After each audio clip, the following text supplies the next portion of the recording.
Join us as we travel back to the 1980s to bring back those childhood memories. 10 fast food spots we grew up with and why we love them so much. This is part 2. Ready? KFC. Ooh, chicken. Remember when it was still called Kentucky Fried Chicken? Few things felt better than grabbing a bag of Chicken Little sandwiches, back when fast food was really good. The chain was founded in 1952 in Kentucky by Colonel Harlan Sanders, a real person whose white suit and goatee became a symbol of fried chicken across America. He was quite an interesting guy. Believe it or not, he didn't make it big until he was 60 years old. The chicken smelled amazing. What have we here? Popcorn, chicken, fries, Pepsi, and a handsome collector's cup? Crispy, juicy, and full of those secret 11 herbs and spices no one could ever guess. And the best part? The price. Just 39 cents for a Chicken Little. You really got your money's worth back then. Kids today will never understand. Fast food back then was truly magical. By the mid-80s, KFC was everywhere, with over 6,000 restaurants worldwide, making it one of the biggest fast food chains in history. It was huge. Today, though, smaller portions, higher prices, and just not the same taste. The Colonel is still a legend, an icon for anyone who grew up in the 60s and 70s, but once the corporations got their hands on it, it just wasn't the same. What do you think? Was KFC better back in the day? Share with us in the comments. Jack in the Box. Jack, Jack in the Box. Now you're cooking, Jack. Nothing beat 4 a.m. and 2 tacos for 99 cents. Those were the days. For kids growing up out west, Jack in the Box always felt a little different from the other fast food spots. Founded in 1951 in California, it was quirky from the start, and by the 80s, it had really made a name for itself. The Jumbo Jack was unforgettable, and many still say it was the best drunk or hangover food ever. The menu wasn't just burgers. You could grab tacos, curly fries, onion rings, and even breakfast sandwiches, long before most chains thought of serving eggs in the morning. And those tacos? Some people loved them, some hated them, but everybody remembers them. And who could forget the drive-through clown head? Creepy to some, hilarious to others, but absolutely iconic. By the 80s, Jack was rolling out offbeat TV commercials that were just as weird and fun, making the brand stand out even more. In those days, this place was a true classic. One thing's for sure, at 2 a.m., nothing hit the spot like a super taco. Vintage Pizza Hut. This is what I remember: red cups, stained glass lamps, the salad bar, and a Pac-Man arcade machine. Back then, walking into one of those red roof restaurants felt like such a treat. Founded in 1958 in Kansas, Pizza Hut hit its peak in the 80s with over 6,000 locations across the U.S. It was nothing like today. That cozy vibe made it more than just dinner, it was a memory. The smell of melted cheese and garlic breadsticks filled the air, Coke tasted better in those big red cups, and the deep pan pizza came out sizzling hot. What about the red gingham tablecloths, the arcade games, the jukebox? It was an iconic fast food experience. The salad bar was a big deal too, piled high with fresh lettuce, dressings, and breadsticks that never lasted long. And of course, kids loved the Book It program, where reading books earned you a free personal pan pizza. For many, that was the best homework reward ever. It was loud, fun, and the pizza was unforgettable. Back then, Pizza Hut ruled. So many good memories. Who else misses those all-you-can-eat lunch buffets? In-N-Out Burger. In-N-Out. In-N-Out. That's what a hamburger's all about. It was the best. Founded in 1948 in California, In-N-Out was already a cult favorite by the 80s. It didn't have thousands of locations like McDonald's or Burger King, but the people who loved it were loyal. The menu was simple: burgers, fries, and shakes. But the taste was unbeatable. The buns were toasted, the patties fresh, and the fries cut right in the store. And of course, there was the secret menu. Who remembers ordering animal style for the first time? It felt like being in on a special club. And what about those cartoon glasses they gave out? I love those. Unlike other chains, In-N-Out didn't change much. No salad bar, no tacos, no chicken sandwiches, just the basics, done right. And maybe that's why people lined up around the block. Even today, fans still love those burgers. Keeping the menu small and simple, let them master it. It's probably the finest fast food chain you'll ever visit. Then and now, Burger Queen. Something big's cooking at Burger Queen. If you remember this, you probably just laughed, because yes, Burger Queen really did exist. Who would have thought there was a queen before the king?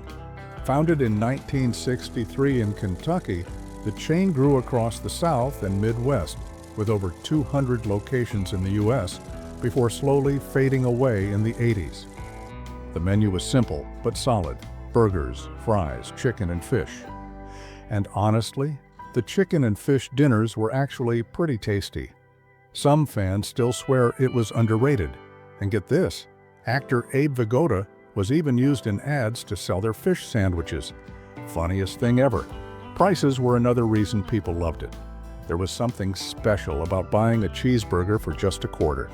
Cheap, fast, and tasty. It didn't take much to keep customers coming back. Eventually, many locations were rebranded as Druthers and later bought out by Dairy Queen. But for those who grew up with it, this place was its own little piece of fast food history.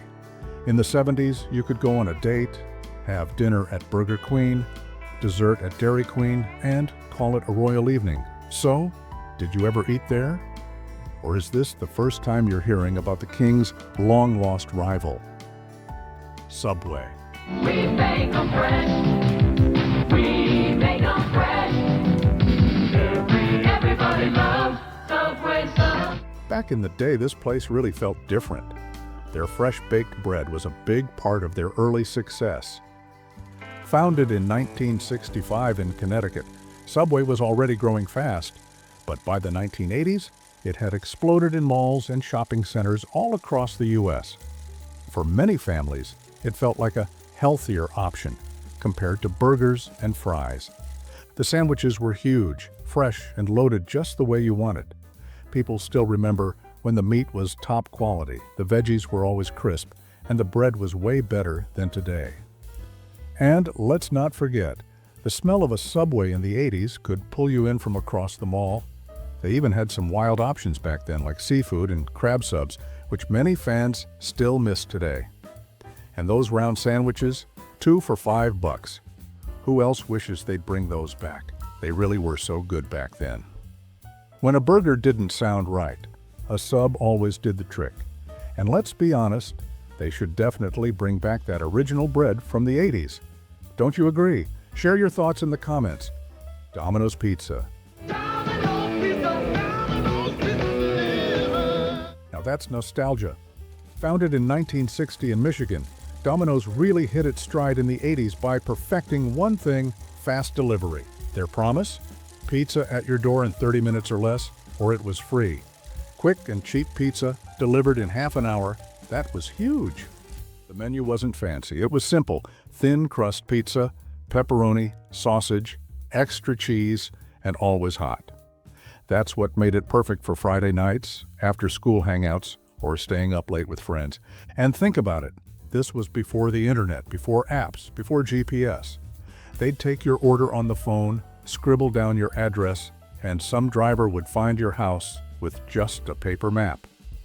And somehow, the pizza still showed up in less than 30 minutes. For many of us, Domino's was the pizza of the 80s. Who else remembers that iconic blue and red pizza box arriving at the door? Dunkin Donuts. Dunkin' Donuts, it's worth the trip. Walking in and smelling those fresh donuts on a Saturday morning is a memory you never forget. Back then, people sat down with a hot coffee in a mug. No phones, no internet, just good conversation. Ashtrays were on the tables, and the workers were always friendly.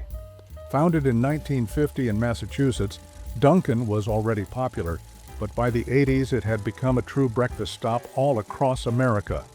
The classics were all there: glazed, jelly-filled, chocolate-frosted, and of course the Munchkins donut holes that kids couldn't resist. Parents grabbed a hot coffee in those heavy mugs, while kids argued over which dozen donuts to take home. And let's not forget the iconic slogan, "Time to make the donuts." Time to make the donut. Who else remembers those commercials? They played non-stop on TV and made you crave a donut even more. It wasn't fancy and it didn't need to be. Coffee was just 39 cents. Can you believe that? For many, it's a sweet memory of early mornings when donuts were actually fresh. Little Caesars. Pizza, pizza, pizza, pizza. Just hearing it takes you straight back, right?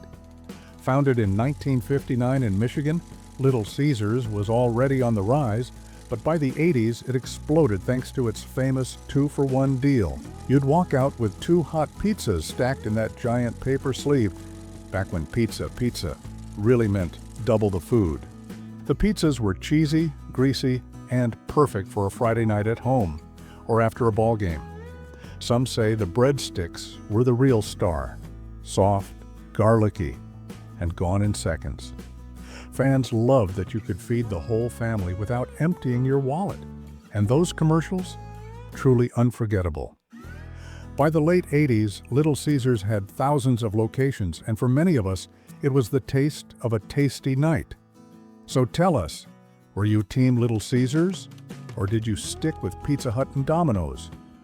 ShowBiz Pizza Place, At ShowBiz, we make pizza good and we make pizza fun. where a kid could be a kid. Founded in 1980 in Kansas, ShowBiz Pizza combined food, arcade games, and live entertainment under one roof. And the real stars? The Rock-a-Fire Explosion, an animatronic band that sang, joked, and kept kids glued to the stage. The pizza was simple, but cheesy, and it hit the spot after hours of skee-ball or Pac-Man. Birthdays here were legendary. Flashing lights, loud music, and a whole room of kids singing along while clutching balloons and slices of pizza. Parents loved it because the kids were entertained, and kids loved it because it felt like a party every time you walked in. Fans still remember the sound of tickets spitting out of arcade machines and trading them in for those little plastic prizes. By the early 90s, most ShowBiz locations merged into Chuck E. Cheese. But for many families, just hearing the name brings back some of the sweetest childhood memories. And before you go to our next video, tell me, if you could bring back one restaurant from back in the day, which one would it be?